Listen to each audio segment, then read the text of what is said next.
The nurse said the name the way people say blessings, soft, certain, final. I felt it land in my chest like a foreign object. Not pain, recognition. I looked at the bracelet on the baby's wrist again. White plastic, blue ink, clean handwriting. That name. The room smelled like antiseptic and relief. My wife was smiling, exhausted, victorious. Everyone else saw a beginning. I saw a door closing. I didn't react. That was instinct.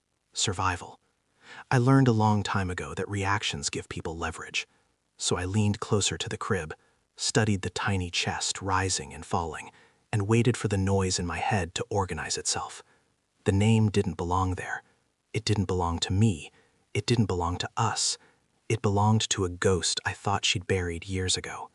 She watched my face too carefully. That was the first confirmation. Not the name itself. Her eyes, measuring, bracing. I smiled. Just enough. Inside, something began aligning. Gears finding teeth. Memories shifting into new positions. Conversations replaying with altered emphasis. I didn't need to ask yet. I already knew this moment would change everything. Later, when the room was quieter, I asked her. Not accusatory, not loud, just curious. She stiffened for half a second before answering. Half a second is all it takes when you're looking for truth. It's just a name, she said. Too fast. He was important to me once.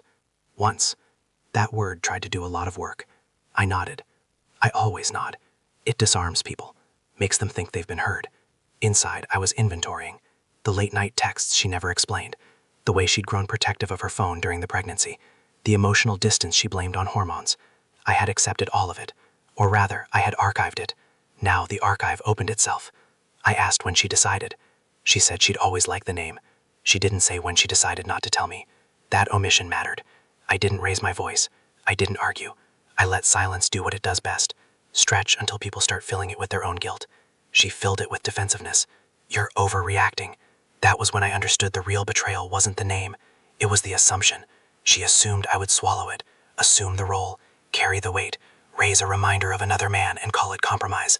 I looked at her and realized I didn't know her at all. Or maybe I finally did. I didn't confront her again.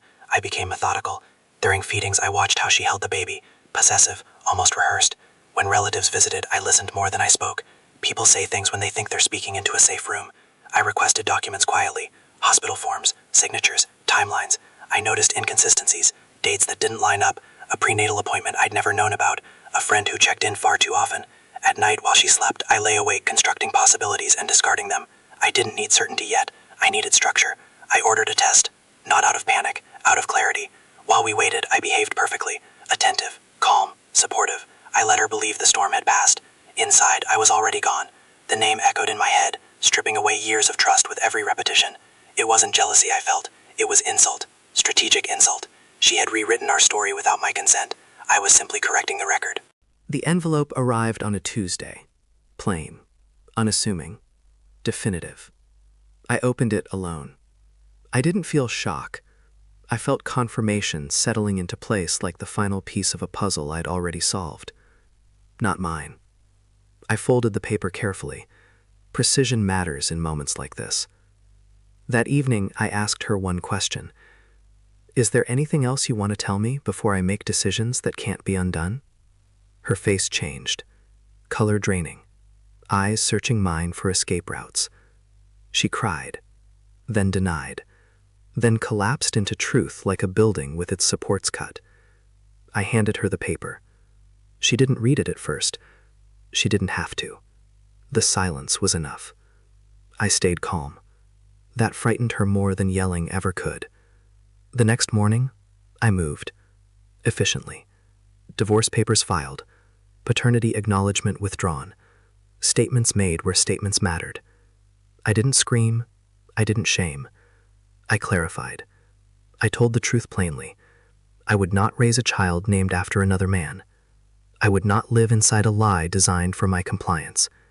She begged, apologized, rewrote history in real time. I listened without reacting. Then I said it. He can be the dad then. Not cruel, not loud, accurate. I left while she was still trying to understand that control had shifted. that tears don't undo strategy, that love doesn't survive deception dressed as nostalgia. I don't hate her. Hate requires investment. What I feel is distance. Clean. Measured. Earned. Some people think walking away is weakness. They confuse noise with power. I didn't lose a family. I escaped a script written for my silence. The name no longer echoes. Neither does her voice. I chose myself. And that was the only truth left standing.